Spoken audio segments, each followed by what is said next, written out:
Hello and welcome to The Bigger Issue, the podcast where we're tracking the first 100 days of Rishi Sunak's premiership, seeing if he meets his promises and just what he gets up to on the way. Joining me today is Rory Taylor, Hello. our social media coordinator, and Zach Michaelis, TLDR's editor-in-chief. Hello. No Ben today. No, it's a I know, first. what a shame. Is it a first? I have no idea. It feels It's like certainly it must one be. of few. Yeah. Ben is currently on holiday. He's probably listening to this in the car while driving around Scotland. It's almost inevitable. Surely Yeah. he's listening, Yeah. right? So, hello, Ben. Anyway, important matters to get on with. Yeah. There's a good few kind of issues floating around at the moment. I think we actually have to ditch the radio. No, I do. Have I allowed the first one? You Each can have episode, fine deal. You have Yeah. the first one. During We received preamble. so many complaints for the issues last time. I do just think it's going to circle back and be funny again, though. Do you think? I think it has to. I'm not sure. Okay, go on. You have the first issue. Can I have it again? You please. Okay. There's a lot of issues. There's a lot. I can't remember my point. Okay, so one of the biggest issues facing both Sunak and the government more generally centres around strikes. Mm-hmm. Now, we've talked about this before in previous podcasts. This was a Truss issue as well. And it was an issue all summer. It was a Johnson issue. It's just an issue. Throughout the summer, we saw a number of strikes. Sorry? Barishu. It's a what? It was a Boris. A Barishu. Very nice. Thank you, Thomas. We've seen all kinds of disruption from strikes, particularly the railway has been a major one, the post office as well, upcoming nurses' strikes. So do you want to give me a quick rundown of what's been happening with strikes, why we're having so many, and also kind of what's happening now? Yeah, so the main ones that most people in the UK will have noticed and possibly have got used to by now is the train strikes. They've been going on for months now. Different railway unions having different industrial disputes, but primarily focused around pay levels and also job conditions and things like scheduling shifts, that type of thing. The main one that everyone I think most people would know about is the RMT one, which is the Rail, Maritime and Transport Union, led by Mick Lynch. That strike has been suspended for now because they have secured I think they call them intensive negotiations or unconditional negotiations with the operators. Sure. So we're kind of one strike on hold at the moment, but there's still other train strikes going on. So I think we've got some later this month and then possibly some in December as well. So they're definitely an ongoing Not over yet. issue. Yes. Yeah. So obviously it's been, as I said, it's been an issue that a number of different administrations have had to tackle now. Johnson and Truss, relatively limited grasp on the issue. They've continued to this day. What's Sunak's approach to the strikes, and is it likely to be any more successful? So Sunak's, his transport secretary Mark Harper, friend of the channel, Friend of the channel. He has taken a different approach to Grant Shapps, who was his predecessor in the transport secretary role. Actually, no, I think there was a transport secretary under Liz Truss, who I can't remember who it was. Sure. But let's just pretend it was Grant. We'll go back to Grant Shapps under Boris Johnson. Shapps was pretty clear that he didn't want to engage in negotiations with the rail unions. He didn't want to get involved. He wanted to leave it between the unions and the companies. Yeah. And he was pretty, he had quite a hard line on that. Mark Harper has got a very different approach in that he said he's willing to meet with the unions, at least to get the people around the table. Yeah. It's not down to the government to decide on pay of people who work on the railways, but the government can play an important role in bringing people to the table. Yeah. And I think the suspension of the RMT strike at least shows that there is some movement, there is a bit of progress on that. I don't know how much of that is down to Rishi Sunak and his government, or if it's just a process of months of talks, but it does seem to be like they've taken a different approach and things are changing, at least with the railways.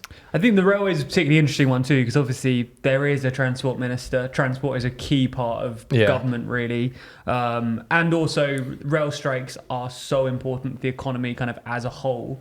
There's other strikes which are clearly important as well, but you can see railways, commuters, all that stuff is so fundamental to businesses and kind of the workings of government.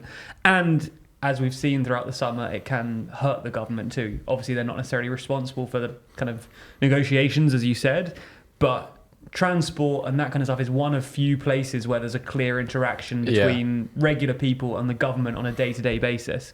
So if it goes badly, that can cause some blowback on both sides. I mean, the RMT have got a lot of blame too, but that's not where it ends, obviously. I mentioned kind of the civil service, nursing, Royal Mail, a number of other strikes, so kind of like a wave of strikes. Again, do you want to give us a rundown of what's happening with those strikes? And I'm also interested from both of you why we're seeing so many strikes. This is kind of an unprecedented across the board. We obviously see some strikes each year, but it does seem like this is an increased number. So kind of what's behind this? Yeah, I can talk about what's kind of happening, and then if you want to jump in and explain what's going on. Do you want to go first? Yeah, sure. Go on then, fine. So one of the most recent ones is the Royal College of Nursing, which represents nurses in the NHS. They voted for a nationwide strike for the first time in their entire history, which is like 100 years or something. And that is over pay and job conditions as well. I think, who else? So we got Royal Mail, like you said, they've got a similar strike. The civil service, one of the unions representing people in the civil service, are also going to strike. Again, because of pay. Yeah. Isn't there like the lawyers as well? I think the barrister strike is finished now. Okay, I think that did happen. Yeah, that did happen. There's a possibility of a teacher's strike as well. I don't think they've voted on that yet, but there's just every sector.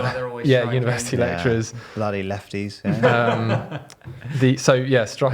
Strikes in most public and well, not most, but in a lot of public and private sector industries. Mostly over pay and job conditions and that type of thing. Zach, do you want to jump in here? Yeah, sure. That's good timing. Nice little segue. Very smooth.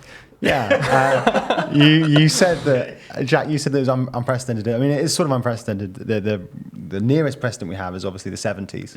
And the cause is basically the same in both cases. It's that we have inflation about 10%.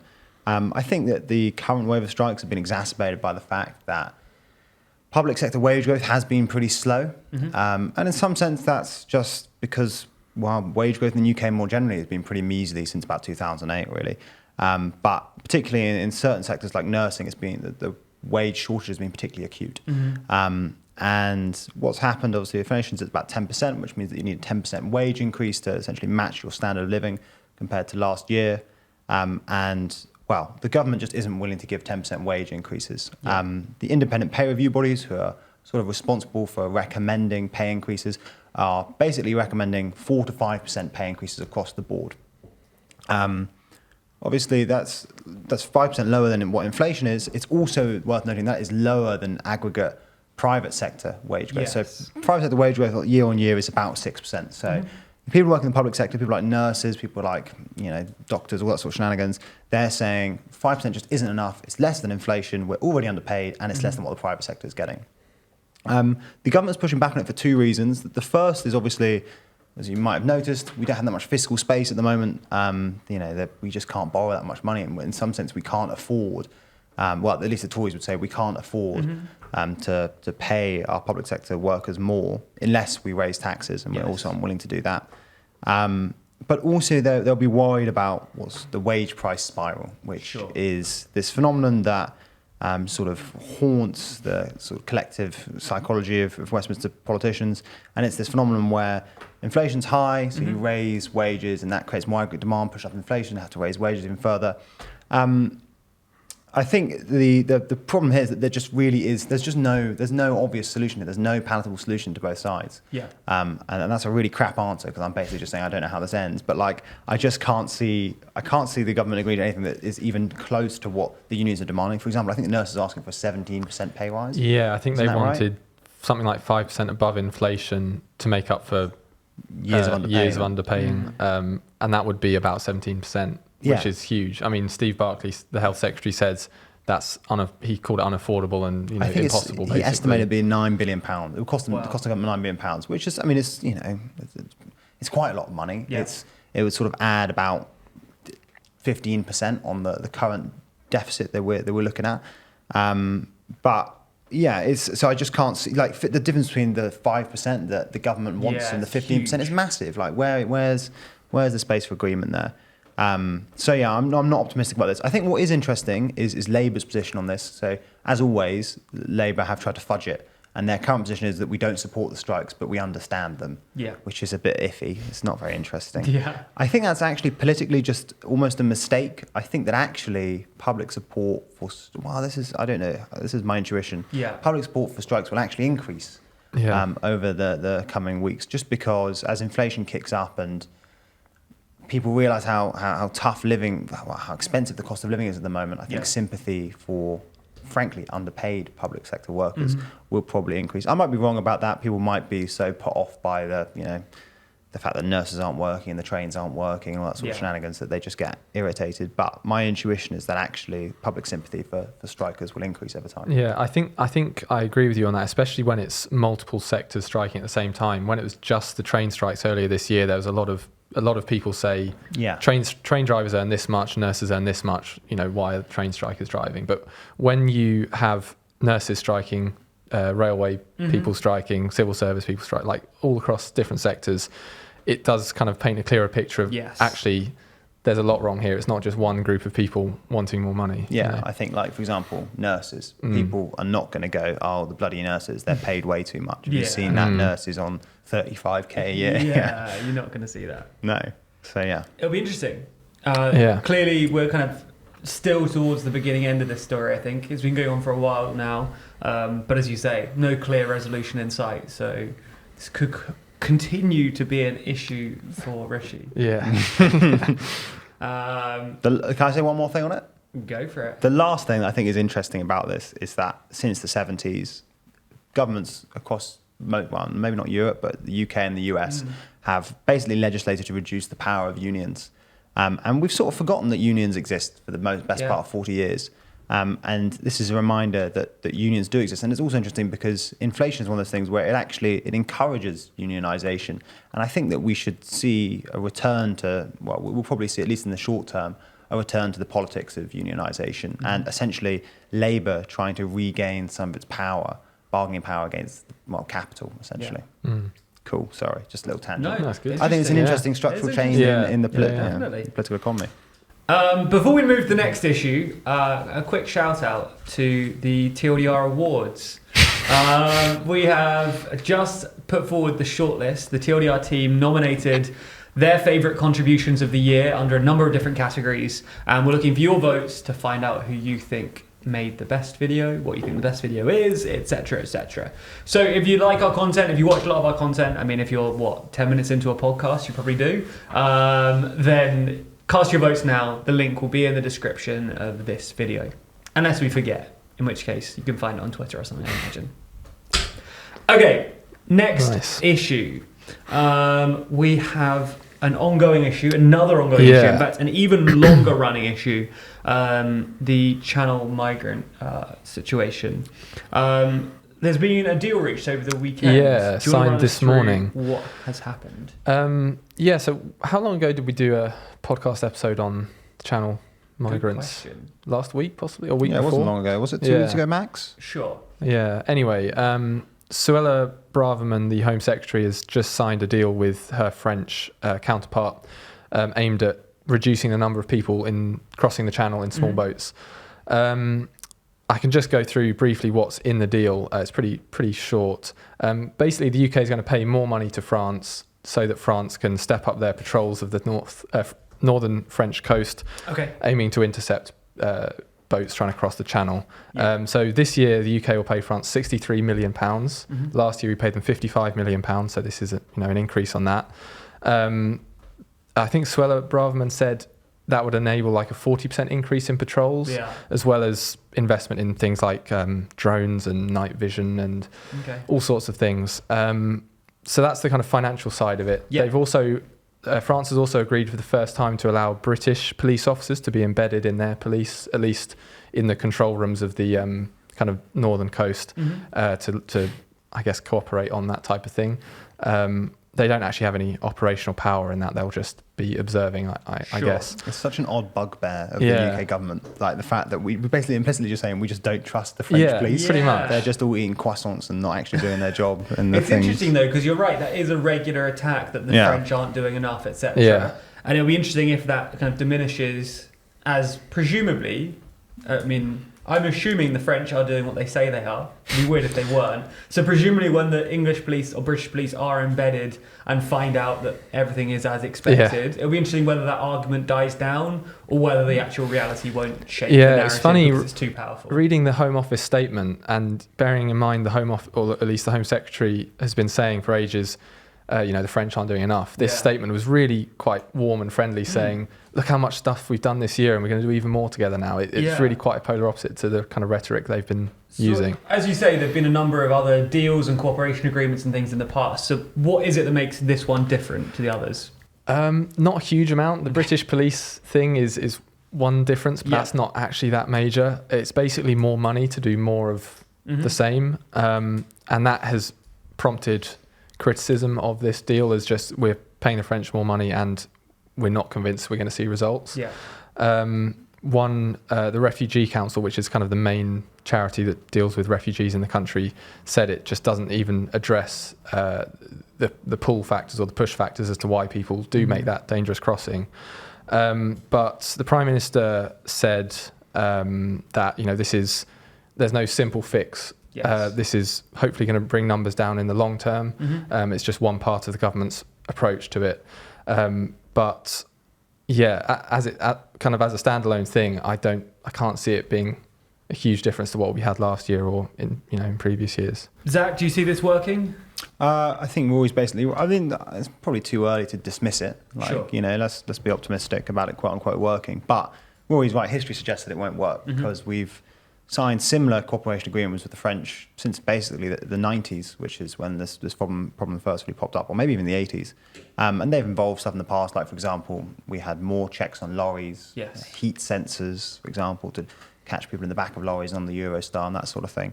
And obviously then we had patrols along the coast and migrants always find a way, essentially, because the pull factors are quite strong. No one can preempt what that new method of arrival is going to be, but chances are they'll find a new way to cross the shore. I think if it doesn't work, I think it's going to become a real political bugbear for Sunak. I think that, as I think we mentioned this a couple of weeks ago, but Truss and Johnson basically got away with the fact that they were anti-immigration vibes, or politically, that's how they got away with it. They gave really tough talk. Sunak can talk as tough as he wants, but fundamentally, he just doesn't have that rep as a sort of right-leaning anti-immigrant dude, for slightly obvious reasons. And I think that he will be worried about essentially that political space that will be opening up to the right of him, that Reform UK will be looking to capitalise on. So I think the latest Redfield-Wilton polling had Reform UK on 7%, which might not sound like much, but it's the highest they've had for basically years. And you can see the outlines of Reform UK / Nigel Farage manifesto forming. It's going to be basically the Tories aren't tough enough on immigration, and chances are this won't work, and immigration numbers will stay high, so that line is going to hold. They're going to be anti-net zero. Sunak is already, he's going to, has he gone to COP? Going to COP? Yeah, he's been to COP already. He's been to COP. He's clearly not going to change much from the Johnson line on that. No. And it's going to be sort of, we haven't Brexited hard enough. And sure, Sunak has talked a tough game on that, and he was talking about repealing all 2,400 retained EU laws back in the campaign, and he's given Dominic Raab back his Brexit Bill of Rights bill, or whatever it's called. But he's already backtracked on the retained EU law stuff, and B, the Bill of Rights stuff. He doesn't sound like he wants to leave the ECHR. So you can see that's the sort of line that Farage and co, if whatever form that right-wing party takes, is going to take. They're going to say that this Brexit hasn't been proper. The reason we have got shit growth and all this sort of stuff is because we haven't Brexited hard enough. So I think I just feel like this is a symptom of that wider problem for Sunak, which is that he's going to struggle to cover up the right of the political spectrum in the same way that Truss and Johnson did.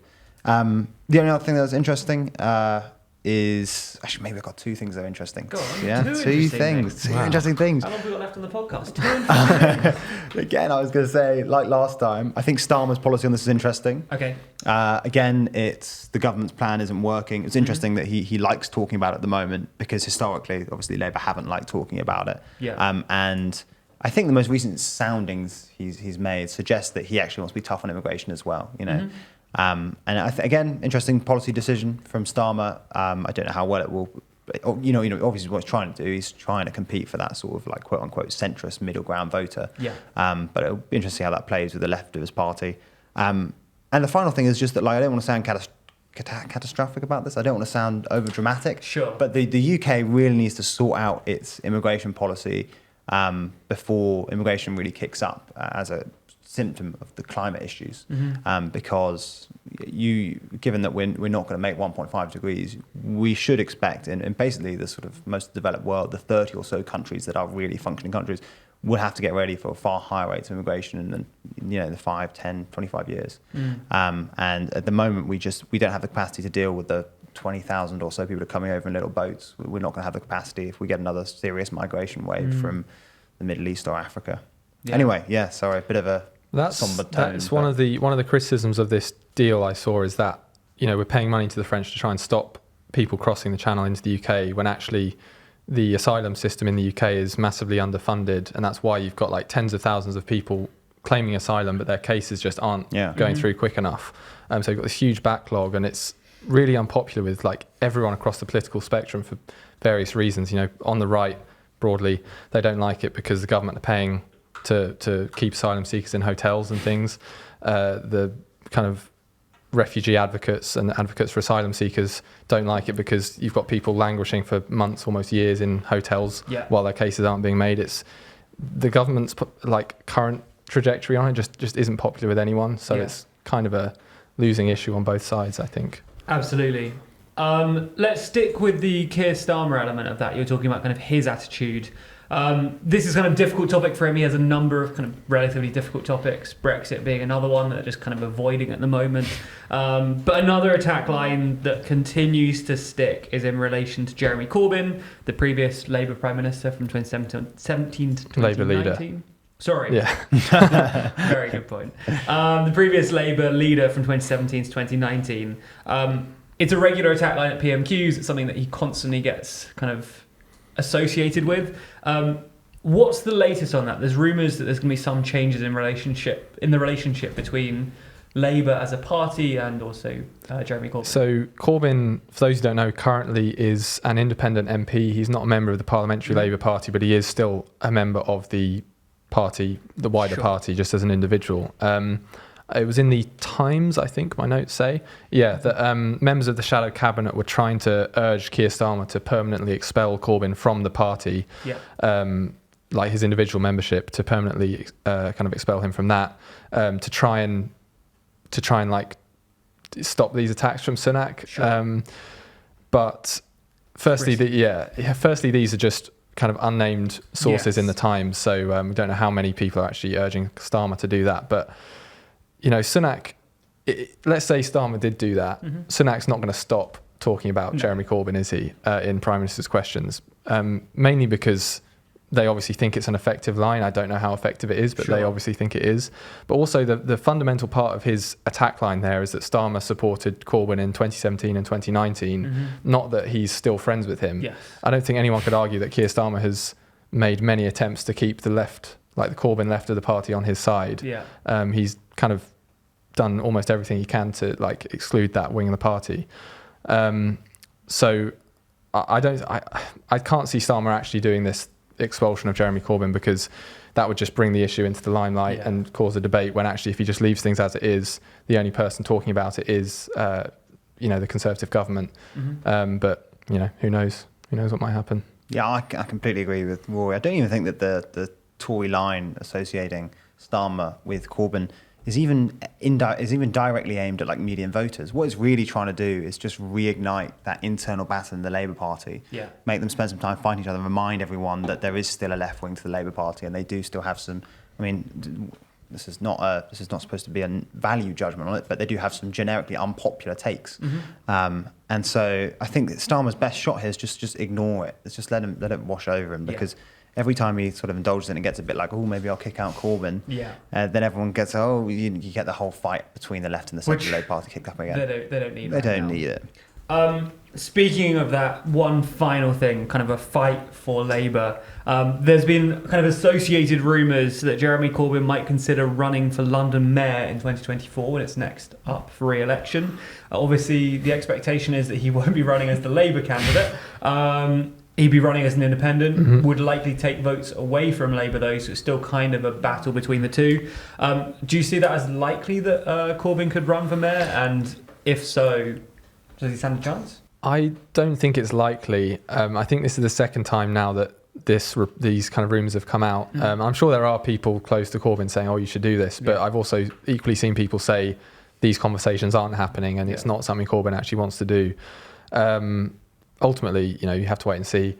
I think that's great analysis there, isn't it? Yeah. Trust issues? Yeah.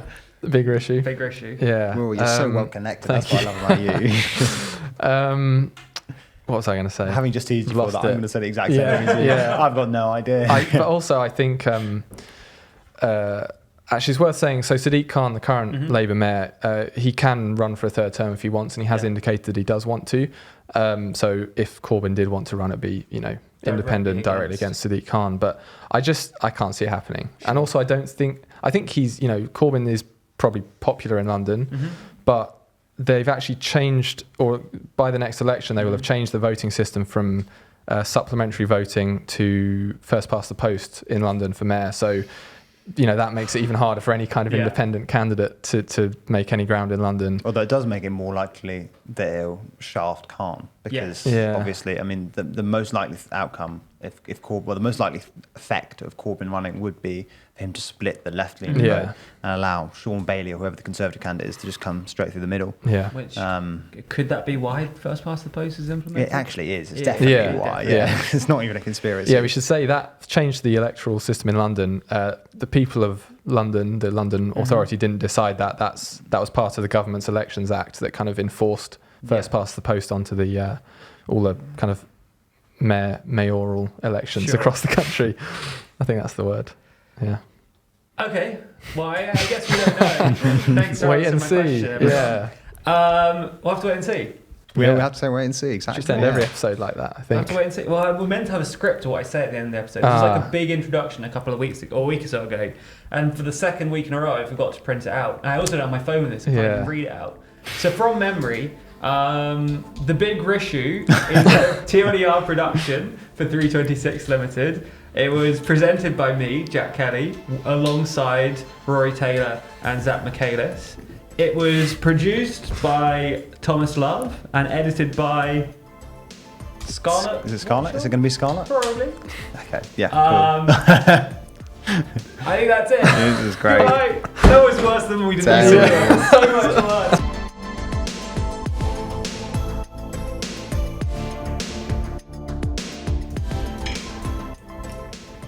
Oh my God. Unbelievable.